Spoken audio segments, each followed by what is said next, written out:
and a shootout breaks out, and out of nowhere, boom, I've lost my life, I've lost my kid, I've lost my wife. Is Jamaica's violence a myth or is it reality? Well, I'm going to answer. I've lived in both the US and Jamaica. I was born in Jamaica, but I lived in the US for almost 10 years. So I can actually answer this question from a first-hand experience. So, Jamaica.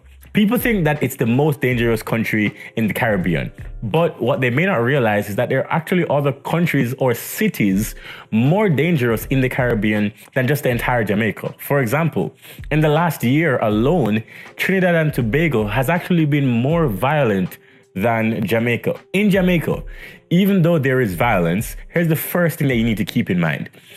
People in Jamaica have a different level of violence for what actually happens in Atlanta. For example, we don't really have mass shootings in Jamaica. So then, if you're going to talk about the US versus Jamaica debate, which one is more safe, you can go to a Walmart in the US and not walk out. That can happen. But you can actually go to a shopping mall in Jamaica and feel fairly safe. Someone might meet you in the parking lot, but at least you actually might go home just with a little less groceries, right? But in Jamaica, when you're talking about violence, if you're out at night at 2 o'clock in the morning, then yeah, you're probably going to run a higher risk, right? But if you're actually going out in the US, you actually have to be scared of people with guns, someone coming to rob you. This can happen to you in any major city. LA, Chicago, Atlanta, New York, anywhere in New York, you can get robbed just by going down the wrong street. So then people who say that Jamaica is more violent, well, Newark, New Jersey, that's so much more violent than what you have in Jamaica, right? So then let's take a step back. If Jamaica is the most violent place in the Caribbean, then why is it that this year alone, we've recorded the lowest crime rate in the last 43 years? See, what happens is when you have a government that doesn't help the people, then people have to resort to violence and crime to make ends meet.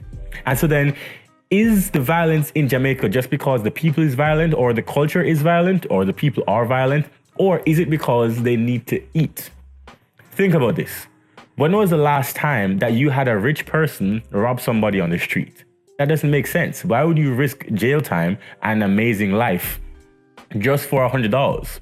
But if you don't have $100, then of course, you're going to rob somebody on the street. And that's what happens in Jamaica.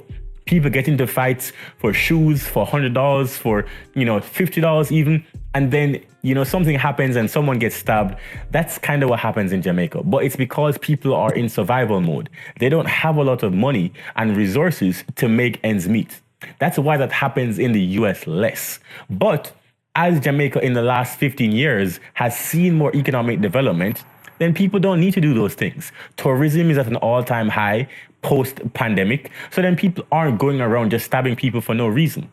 People have jobs. People are trading the stock market. People are starting online businesses. Even overseas people, overseas expats and digital nomads are trying to move to Jamaica to capture some of that market and economy that's booming right now. So then it's not necessarily that the people are violent. They just need jobs. They need alternatives to crime. And also, in Jamaica, there is a strong police presence. Here's the thing. In the US, police shoot people. And it's not just black people that they're shooting. Yes, we see that in the news, Black Lives Matter, of course. However, police are also shooting white people. They're also shooting Mexicans. They're shooting Asians. Police in the US are shooting everybody. They do that.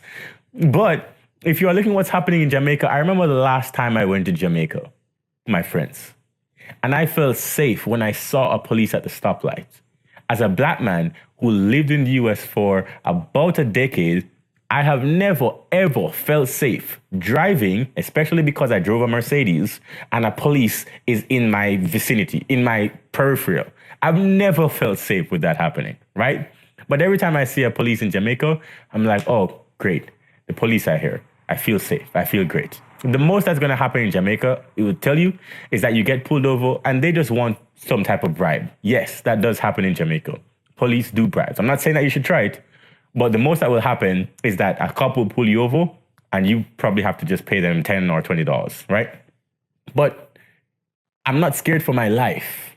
And so then you're talking about violence in Jamaica. I'd much rather go through the violence that, okay, I don't go out at nighttime, I stay in my car, I might get robbed at nighttime, than I might walk into Walmart on a random Tuesday, or I might not see my kid when they go to school, or the police might pull me over and that might be the end of me, or I might be walking down the wrong street in Atlanta and a shootout breaks out, and out of nowhere, boom, I've lost my life, I've lost my kid, I've lost my wife. That happens in the US. So then, okay, which is more violent? Yeah, on one hand, the crime rate in Jamaica per capita is higher.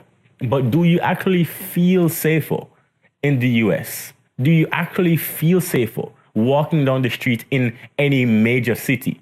In Atlanta, in Chicago? Do you feel safer? And I will tell you, the answer is not always yes. And that's just the point I'm making. Sometimes, of course you'll feel safer sometimes. Most times you'll feel safer because the US is a big place. For example, in Hawaii, forget it. There's no crime in Hawaii. It's an island. If you rob me, where are you going? I know where you live. The police know where you live. You can't go anywhere. But Jamaica is also an island. Even though Hawaii is smaller, like Oahu, Jamaica is bigger than Oahu. So then if you're in Oahu is a safe place. But if you go to the US, California is huge, right? Ohio is huge. So of course you're going to feel safer because there's no one next to you. But if you actually were to think about it, it's not necessarily a more dangerous country. On paper, Jamaica definitely has a higher crime rate per capita. But that doesn't mean that the US is a safer place. Because safer doesn't just mean crime, doesn't just mean someone is going to kill you. It also means politically, the events that can happen, the randomness of crime. I don't know, man. Me personally, I'll give you my stats. If I were to choose, I'd much rather grow my family in Jamaica than the US. And that's just my personal opinion. You might disagree. If you do disagree, let me know down below. And also, if you want to continue watching the video, because I do have more videos, YouTube recommends this one, and I think you should watch it. I'll see you in the next one.